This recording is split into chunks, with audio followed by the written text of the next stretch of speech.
This is Creepy, a podcast dedicated to sharing the most famous, chilling, and disturbing creepypastas and urban legends in the world.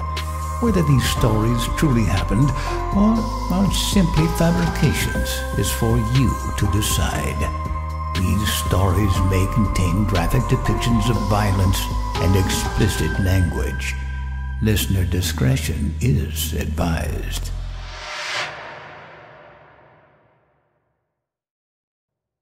Creepy presents The Song and Dance Man, credited to Dylan Charles.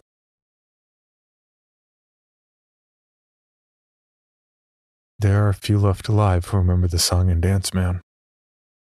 Time has claimed the ones that survived the long night, and I'm sure they went willing to meet their maker. Life takes on a strange tint after a night like that. The ones still left, Bill Parker, Sarah Carter, and Sam Tannen, don't talk about it. Sam's lucky. His brain started to turn to porridge a few years back, and now he has trouble figuring out how to put on his pants. He got an early reprieve from his memories. He doesn't wake up night after night, the music's still playing in his ears, with tears still drying on his cheeks. The Song and Dance Man came to Balcarne with a little fanfare in the fall of 1956. I'd just gotten out of high school and was working as a stock boy at Handy's Hardware. I was there the afternoon that Sarah Carter burst through the door, making the bell over the door jingle like mad. "George, you gotta see what's been set up by the bandstand. There's this huge tent and this man standing in front of it yelling like a carnival barker." Sarah was out of breath and had obviously run from the park and all the way down Main Street. Her hair was whipsawed every which way and one strand stuck to the end of her nose. She gave a quick puff and blew it out of the way, waiting for me to react. With Sarah, I was always 2 steps behind and running to catch up. The girl had energy in those days and an unlimited supply. I stopped rearranging the nails and said, "There wasn't anything up there when I walked by this morning. When'd it go up?" She shrugged her shoulders, quick raise and drop. "Dunno, but it's up. You gotta see this guy. He's all dressed up, head to toe, and he can talk. Boy, can he talk." I thought about it and checked the clock. It was about 5 and time for me to quit anyway.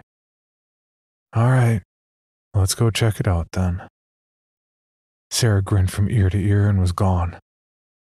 I didn't doubt she was telling everyone in the gang, the ones that were still in town anyway. Most of us scattered to the 4 winds after graduation. Only a handful of us remained in town, and only a handful of us were on hand to witness the dance. I walked down to the bandstand by myself, not bothering to wait for the others. Most likely, Sarah was already there waiting for us. I met up with Bill as I passed the drugstore, where he worked as a soda jerk. "What the hell is Sarah talking about, George? She blew in here and then blew out again before I could ask her anything." Bill's a big guy, the tallest and heaviest guy in our class, and I just about cracked up the first time I saw him wearing that little peak paper cap Mr. Clearly made his soda jerks wear. Bill doesn't really like to be laughed at, though, and after the knot under my eye went down, I made sure not to laugh at him anymore. He's a good guy aside from that temper. He was the best guy in the high school basketball team too, though he's one of the few guys who got kicked out of a game. He threw another player halfway down the court, and they were on the same team too. Bill said the other guy elbowed him in the gut. It had to have been an accident. No one would have done it on purpose. We both walked down the street, Bill smoking a cigarette, a habit that caught up to him in 1995 when they removed his right lung. At the end of Main Street, we crossed Buchanan and entered the park. Normally at that point, we would have been able to see the bandstand, perched on a hill near the center of the park. During the summer, there'd be concerts, performances by the school marching band, church choir singing some hymns. That kind of thing. Once a couple of kids from high school put together a pretty good rockabilly group, but someone on park committee passed an ordinance that banned rock and roll in the park. Small towns, you know. But now, there was a huge faded yellow tent blocking the bandstand. Like the kind in a circus, or the kinds those old revival ministers like to use when they're feeling the spirit. And they like to feel your wallet, too. There was already a pretty large crowd around the tent, and as Bill and I got closer, we could hear the fella that Sarah told us about. He sounded like a carnival barker, all right. Bill and I walked faster down the path that led to the tent. We pushed our way through the crowd, up toward the tent where we thought the man was. Come on in, everybody. We're getting close, getting close. We're gonna have ourselves a heck of a time tonight. Yes, indeed, a heck of a time. We'll be singing, we'll be dancing, I promise you that. And the song and dance man always keeps his promises. We still couldn't see him. Too many people were blocking the way. Looked like the whole town had shown up to see the song and dance man. Bill tugged on my sleeve and pointed. I followed his finger and got bug-eyed. It was Reverend Harper, the Baptist minister. I've lived a good long time, but I've never seen a man that could thump a Bible harder than he. Harper preached against the evils of sin, sin in drinking, sin in smoking reefer, sin in smoking tobacco, sin in lying, and most of all, sin in dancing. Yet here he was, lining up to get inside the tent too, because he certainly wasn't preaching. We waved at him, Bill waving with his hand that held the cigarette. That old Baptist turned red as the Red Sea and turned and walked away. Bill and I grinned at each other and kept on walking toward the front and toward the song and dance man. Finally, we broke through the crowd, and there he was. He stood on an old crate, splintered, and looking like he was on the verge of collapsing under his feet. On the grass beside him lay a black fiddle case with a gold trim along its edges. It looked old, older than the crate, older than the town. It seemed like something ancient. He was all angles, all knees, elbows, and shoulders. He was tall and gangly, his body moving and bobbing to the rhythm of his words.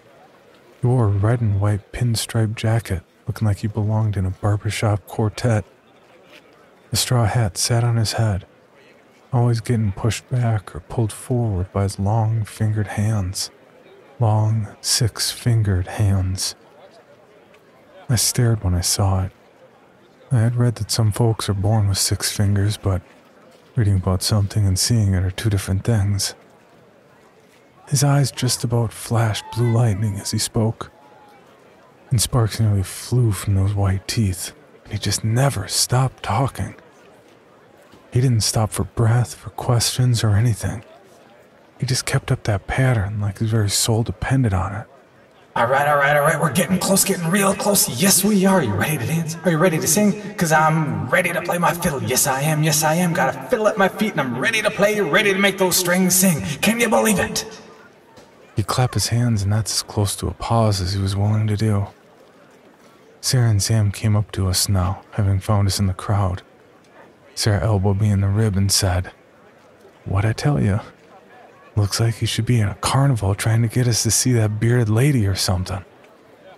Sam nodded his head in greeting to us, which caused his glasses to slide down his nose, and he gave him a short push back up to where they belonged. He was as tall as Bill, but nowhere as built. He was a smart guy in our gang. You have to have someone like him around to tell how to do things. Like take apart the principal's car and rebuild it in the school gym. Not that we ever did anything like that. "What's he selling?" asked Sam. "A dance, I figure," I said. "What's it cost?" The song and dance man must have heard him because he said, What does it cost, I hear you ask? Why, it don't cost $1, and it don't cost a quarter, and it don't cost a dime, folks. It will cost you nothing. Just get on in and dance to the song all night long. As we looked at each other, it was a good deal. A little free music and space to dance. There wasn't much to do in town back in those days, and there still isn't. This was almost too good to be true. The song and dance man stopped now, a minor miracle in and of itself. He dug deep in his pocket, pulled out a gold watch, checked the time, and then grinned a grin that must have shown every one of his teeth. He pocketed the watch and said, Folks, it's time for the dance, so come on in, everybody, because it's time for the dance to begin. With that, he hopped down from his crate, grabbed it up with the fiddle, and darted through the tent flaps. Sarah, Bill, Sam, and I nearly got mowed over in the rush to get inside, but we were still the first ones in. We stopped short when we pushed aside those big old tent flaps, but were quickly driven inside. It was huge inside. There was a hardwood floor beneath our feet that looked like it must have been oak, a dark, dark oak, polished to a mirror shine. There were candles and holders all along the tent pole posts, and when I looked up, I couldn't see the ceiling for all the darkness. It was like looking up at a starless night sky, where the moon didn't dare show her face. The crowd kept driving us, and more people poured in. It wasn't just the young people either. There was Mrs. Crenshaw, our junior year English teacher who was in her 50s. There was Mr. Hoskins, the principal. There was a good old Reverend Harper, still looking embarrassed, but also like he couldn't help himself. It really was the whole damn town. Hell, even the mayor was there with his wife, standing and talking with the chief of police. Soon everyone was inside, and the murmur from all the talking was nearly deafening. It was already getting warm in there, and I was feeling cramped and claustrophobic. We were all looking for the song and dance man to see where he'd gone. No one looked up, so no one saw him until the first pull of his fiddle bow. He was there, on the center tent pole, sitting on a small wooden platform about 20 feet off the floor. God knows how he got there, because there certainly wasn't any ladder going up. He dangled his feet over the edge and held his fiddle in one hand and the bow in the other. The fiddle and bow seemed to be made of the same dark wood that the floor was, and gleamed in the candlelight like a thing alive. I almost doubted that the fiddle even needed the song and dance man to make its strings hum. We all looked up at him, and he grinned and jumped to his feet while the crowd gasped, worried he might plummet into their midst. And then he began to play. He made those strings sing. I haven't heard anyone play like that before, or since, and I thank God for that every day. It made the air around us crackle and spark. It loosened the joints and jolted the mind. You felt the urge to move deep in the bone, buried in the marrow. I grabbed Sarah's hands and we began to move across the floor, and everyone followed suit. Some with partners and some without. Some were doing the foxtrot, some were doing a waltz. Some of us were doing the twist. We danced, moved, shucked, jived, rocked, and rolled. I passed Reverend Harper moving his feet in a clunky box step with Eloise Grendel, an old battle axe of a Catholic. I saw the mayor's wife waltzing with Dan Adams, one of our firemen. I swirled with Sarah, moved across the floor, bumping and jostling with the people around us. It was hot and getting hotter in there, and it wasn't long before it smelled of sweat and bodies moving against bodies. I felt dizzy, but we kept dancing together, kept dancing and not stopping. It was a while before I realized that the song and dance man was singing too, but in a language I didn't understand. He lorded over us, standing on that platform, making his fiddle sing and sing. His bow rose and fell, slid back and forth, side to side. He played like he talked. There were no breaks or pauses, just a manic deluge of tunes while his tongue curled around words that had no business being said in this world. I gave my head a shake as I spun with Sarah, and I realized my legs were tired. My feet ached and my lower back was beginning to throb. I checked my watch and realized we'd been dancing for a solid hour. I shook my head again, trying to shake off the dozy feeling that was clouding my thinking.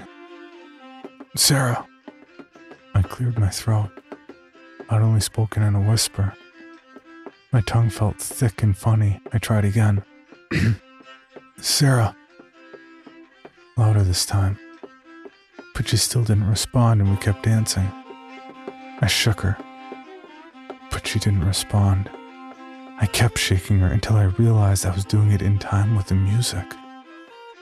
So I just tried to stop. And I couldn't. I couldn't stop. Underneath the fog, I began to feel frightened. I began to see the faces of other people now. I saw their terror. Reverend Harper's face had grown redder than I'd ever seen it before. Sweat poured down his face, but he still kept moving, twirling Mrs. Grendel around and around, her head lolling from side to side. She had fainted, but her feet were still moving. We moved past Bill, who danced with Susie Watkins. I saw her frightened eyes darting around the room, but Bill bobbed his head in time with the music and his glassy eyes looked at nothing in particular. The song and dance man laughed from his perch and kept playing, tapping his feet. His eyes were glowing in that dark, humid place. They glowed and light glanced off the bow with each sweep. I heard a scream and swiveled my head to watch a woman drop to the floor holding her leg. She cramped up. I was envious. She got to stop. She got to rest. My own legs felt like dead wood and the ache in my back had deepened. Then her partner stepped on her ankle, and I heard the crunch from across the room. He was still dancing, his eyes blank and empty as he moved.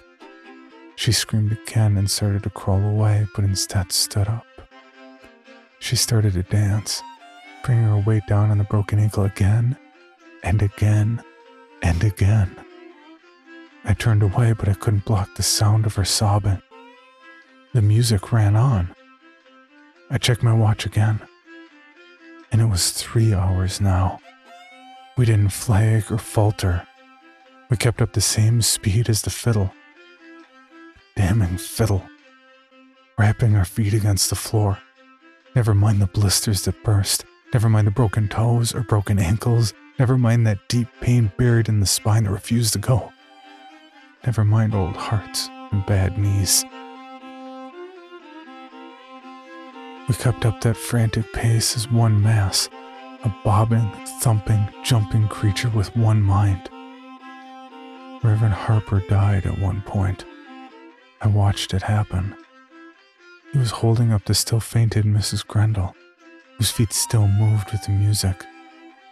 When he dropped her and fell to the floor, he twitched once, his feet beating a quick staccato rhythm, and then was still.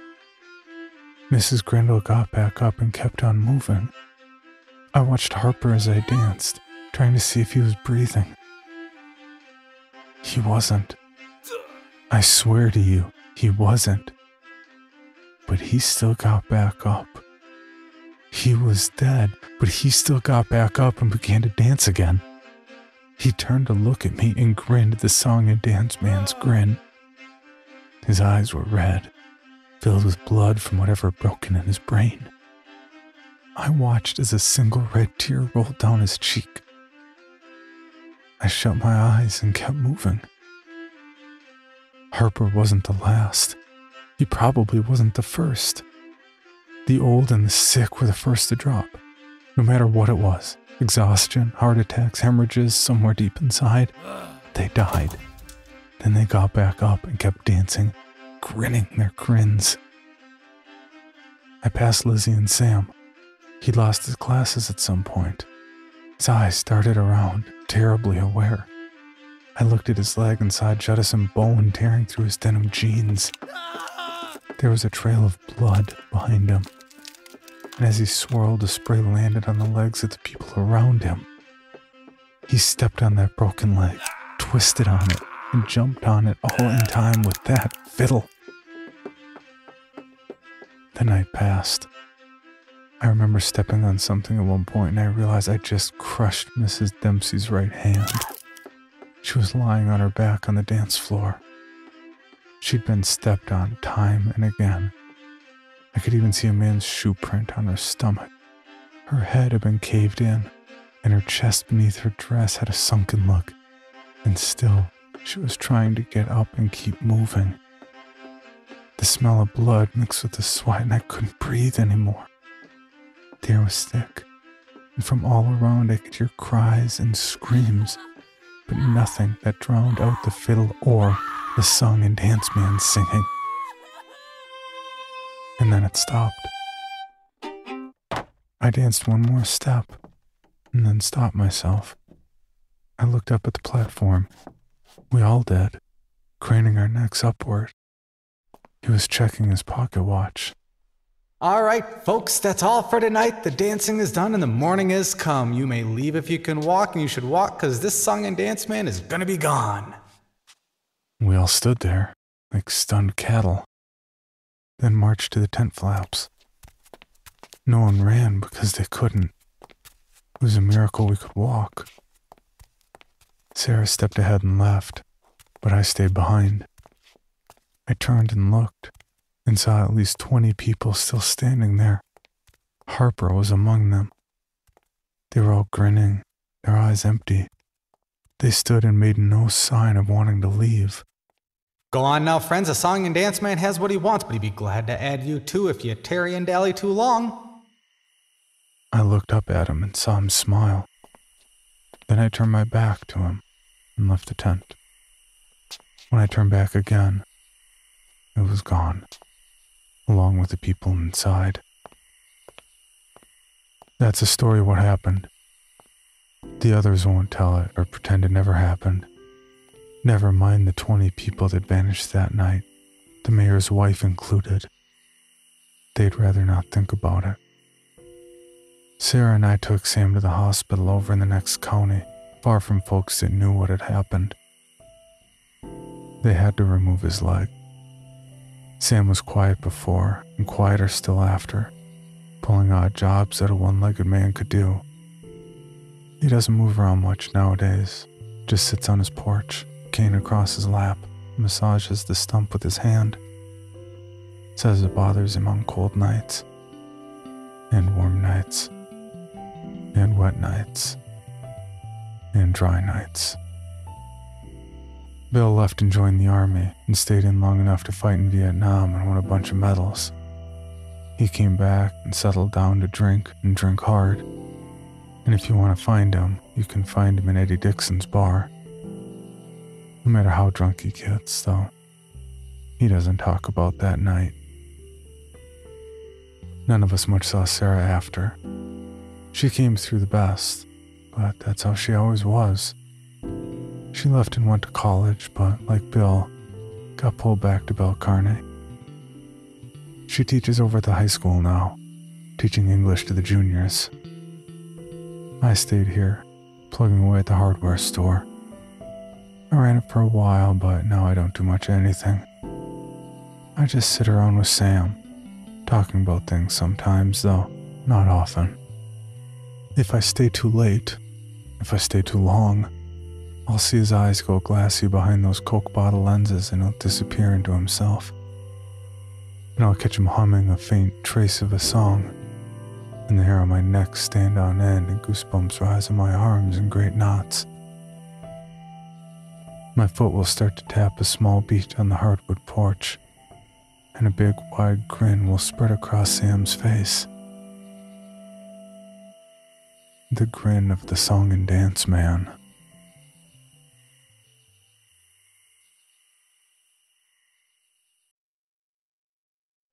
For more information, including pictures and videos of the stories told on this podcast, or to suggest stories for future episodes, please visit us at CreepyPod on Twitter, Instagram, and Facebook, or email us at creepypod@gmail.com. All stories told on this podcast can be found at creepypastawikia.com and are protected by a Creative Commons license. Some rights reserved unless otherwise stated.